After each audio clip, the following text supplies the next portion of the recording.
صورت شکل ہنر سلیقہ عطیہ ہر لحاظ سے بے مثل اور لاجواب نہیں تو 100-200 میں سے ایک لڑکی تھی۔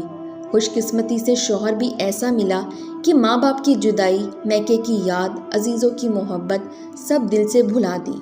ایک ذرا اس کے سر میں درد ہو جاتا تو مچھلی کی طرح تڑپتا اور گھنٹوں بے چین رہتا۔ اس لحاظ سے عطیہ نہایت خوش نصیب لڑکی تھی۔ شادی کا پہلا سال ایسا گزرا کہ خدا دنیا جہان کی بیٹیوں کو نصیب کرے، مگر افسوس پلانٹی کا بچہ پیدا ہوتے ہی دنیا بھر کے امراض کے ساتھ ہی شوہر کی بے اتنائی شروع ہو گئی۔ بیوی بد نصیب کے فرشتوں کو بھی خبر نہ تھی کہ یہ امراض اس شخص کو جو ان کی اصلی وجہ ہے میری صورت سے اس قدر بیزار کر دیں گے، اور حسن کی یہ محبت دودھ کے ابال سے زیادہ وقت نہیں رکھتی۔ علاج میں بھی کوئی کسر نہ تھی، مگر مرض روز بروز بڑھتا جا رہا تھا۔ درد سر کو آرام ہے تو اختلاج قلب بڑھا، اس میں کمی ہوئی تو درد نے زور پکڑا۔ مشکل سے 6 مہینے ایسے گزرے ہوں گے کہ حسن نے دوسری شادی کی ٹھان لی۔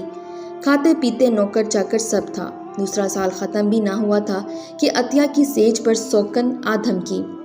داستان طویل ہے اور گنجائش تھوڑی۔ بیمار بیوی عطیہ اور معصوم بچے پر سوکن لا کر جس کٹر شخص نے کبوتروں میں بلی چھوڑ دی، اس سے انسانیت کی توقع ہی غلط تھی۔ یہ عطیہ کی تقدیر تھی کہ سوکن ایسی کٹر اور اتنی پتھر دل ملی کہ نت نئے ظلم توڑواتی اور پھر بھی کلیجہ ٹھنڈا نہ ہوتا۔ مسلمانوں کی نکاح ثانی کو دین و ایمان سمجھ کر بھی ہم حسن کے اس نکاح کو جائز نہ کہیں گے۔ اگر مجبوری اور معذوری سے تسلیم کر بھی لیں تو ضرورت تھی کہ حسن احکام اسلام کے بموجب مساوات کا ایسا سرما لگا کر دونوں کو دیکھتا کہ عطیہ کی آنکھ میں ملال کا میل تک نہ آتا۔ لیکن یہ کیا غضب تھا کہ کڑکڑاتے جاڑوں میں بیمار عطیہ دودھ پیتے بچے کو کلیجے سے لگائے، میاں اور سوکن کے لیے چائے بنائے اور انڈے تلے۔ ایک غیور اور سنجیدہ لڑکی کی یہ کیفیت جو کچھ ان حالات سے ہونی چاہیے تھی، وہی عطیہ کی ہوئی۔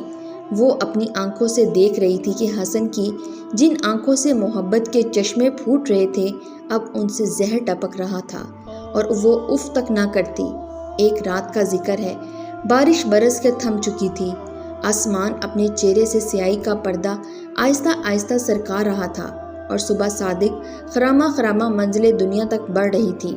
بیمار عطیہ شوہر اور سوکن کے ناشتے کی تیاری میں مصروف ہوئی۔ ہوا کے ٹھنڈے جھونکے تیر کی طرح کلیجے میں لگ رہے تھے۔ گلے میں پرانی روئی کی کمری، سر پر معمولی چادر، ہوا نے ہڈیوں میں اولے بچھا دیے۔ اس غضب کا درد اٹھا کہ بے قرار ہو گئی، سنبھلی نہ سنبھالا گیا، اٹھی بیٹھی لیٹی، مگر سب بے سود تھا۔ حسن کو اگر عطیہ سے ہمدردی نہ تھی تو اس کی خوشی مگر اس زخم پر کچوکے کی بے ایمانی کی بدگمانی تھی کہ بیماری کو بہانہ، درد کو مکر اور تکلیف کو فریم سمجھا۔ دولہا دلہن اٹھے، چولہا ٹھنڈا پڑا تھا، دونوں آگ بگولے ہو گئے، اور نئی دلہن نے کہا، تم نے اپنے ساتھ میری مٹی بھی پلید کر رکھی ہے، بھلا یہ وقت ناشتے کا ہے، ابھی تک آگ نہیں سلگی؟ بلا سے اس جی کے جلانے سے تو ہاتھ کا جلنا بہتر، کل سے میں خود کر لیا کروں گی، ان کو تو چکر آ رہے ہوں گے۔ حسن پہلے ہی عطیہ کو شیر کی نظروں سے گھور رہا تھا۔ بیوی کے اس فکرے نے غصے کی آگ اور بھڑکائی۔ جھوٹی، فریبن، دغا باز، بدماش، کامچور، مریل، سست، ایک لفظ ہو تو کہا جائے، اٹھ کھڑی ہو مکار، ابھی آگ سلگا، نہیں تو مارے تھپڑوں کے منہ پھیر دوں گا۔ حسن یہ کہتا ہوا سانپ کی طرح پھن پھناتا ہوا اٹھا اور عطیہ کو مارنے چلا کہ دروازے سے سسر کی آواز آئی۔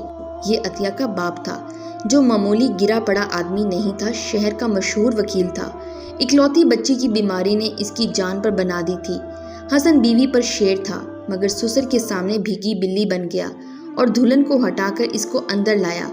حسن جس وقت بپھرتا عطیہ کی طرف چلا، اس وقت وہ خوف کے مارے تھر تھر کانپ رہی تھی۔ اس نے ایک خاموش نظر شوہر کے چہرے پر ڈالی، زبان چپ تھی، مگر نگاہ با آواز بلند کہہ رہی تھی کہ میں بے گناہ ہوں۔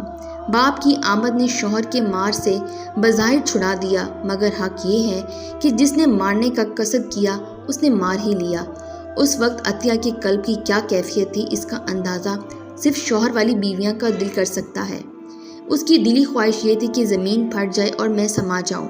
وہ باپ کے آنے سے بھی خوش نہ ہوئی اور چاہتی تھی کہ اس عمر بھر کے رفیق اور ابدی ہمسفر کے ہاتھوں کٹو پٹوں اور اس کے سامنے مر جاؤں۔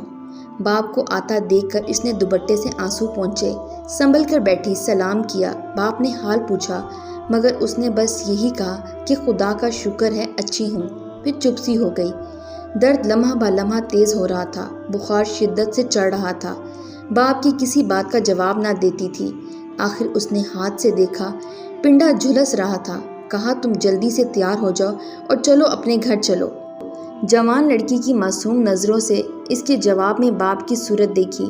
اس کی زبان کچھ نہ کہتی تھی مگر حالات نے یہ جواب دیا کہ میں تو اب آپ کی ملکیت نہیں، مجھ کو تو آپ نے ایک دوسرے شخص سے قبضے میں دے دیا، وہی میرا مالک، حاکم اور سرتاج ہے۔ بڈھا باپ تجربہ کار آدمی تھا، سمجھ گیا کہ شوہر کی اجازت کے بغیر چلنا منظور نہیں۔ داماد کو بلا کر کہا، میاں اجازت ہو تو 2-4 روز کے واسطے اپنے گھر لے جاؤں۔ حسن مجھے کیا عذر ہو سکتا ہے؟ نہایت خوشی سے اتنا کہہ کر حسن نئی نویلی دلہن کے کمرے میں گیا اور باپ سواری لینے۔ حسن باہر نکلا تو عطیہ نے آہستہ سے کہا، کیا واقعی تمہاری اجازت ہے میں چند روز کے واسطے چلی جاؤں؟ حسن بولا، ایک دفعہ کہہ تو دیا، اور کس طرح کہوں؟ عطیہ بولی، التجا یہ ہے اگر روزانہ نہیں تو دوسرے روز چند لمحے کے واسطے اپنی صورت دکھا دیا کرو۔ حسن بولا، مجھے اور کوئی کام نہیں ہے کیا جو روز حاضر ہوا کروں؟ اتنی دیر میں سواری آ گئی۔ عطیہ بچے کو گود میں اٹھانا چاہتی تھی کہ حسن نے نئی دلہن کے مشورے سے کہا، بچے کو چھوڑ جاؤ، میں پہنچا دوں گا۔ ادھر باپ کا تقاضا، ادھر ممتا کا جوش، منت سے کہا، سماجت سے کہا، مگر سنگ دل نے بچے کی اجازت نہ دی۔ باپ نے اندر آ کر کہا، میاں کیا کہتے ہو؟ حسن بولا، آپ بیٹی کو لے جائیں، میں ڈاکٹر کو دکھا کر خود ہی بچے کو پہنچا دوں گا۔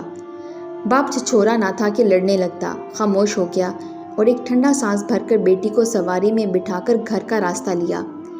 آفتاب لاتعداد مرتبہ طلوع ہو کر غروب ہوا، چاند بے شمار بار چمک کر ماند پڑا، مگر وہ آفتاب جو بچے کی مفارقت میں ڈھلا اور ڈوبا، بدنصیب عطیہ کے واسطے میکے میں ایسا درد چھوڑ گیا جس کی ٹیسوں اور چمکوں نے مردہ کر دیا۔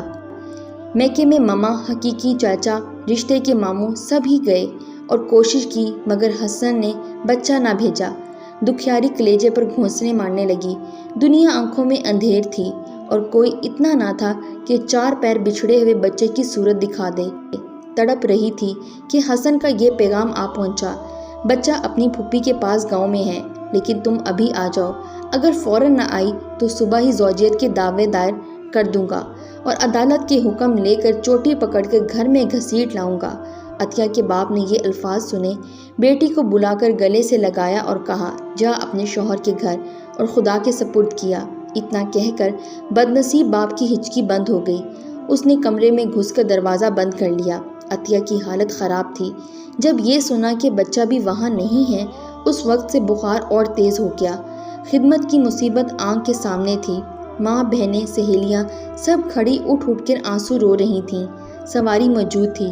سوار ہونے سے پہلے عطیہ نے کہا، مرض کی حالت مریض سے بہتر کوئی نہیں جان سکتا۔